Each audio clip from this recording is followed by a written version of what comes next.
Assalamu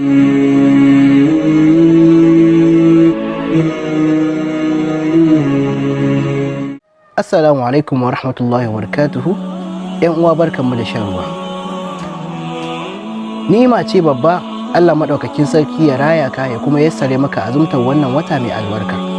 Don haka ya kai ɗan uwa, abu ne mai kyau ka yi ƙoƙari ka jaddada imaninka, ka gyara imaninka, ka kuma tsarkake niyyarka, ka nufaci Allah maɗaukakin sarki, ka nemi yardarsa a cikin wannan wata mai albarka ta hanyar komawa yin ibadu ka'in da na'in a cikin wannan wata mai albarka.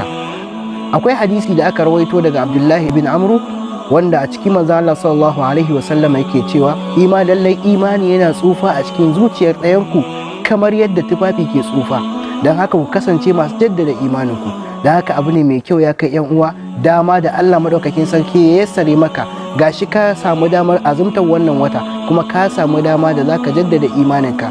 Saboda wannan muhimmanci da imani yake da shi, manzo Allah sallallahu alaihi wasallam ya kasance yana addu'a yana cewa Allahumma ya muqallibal qulub thabbit qalbi ala dinik.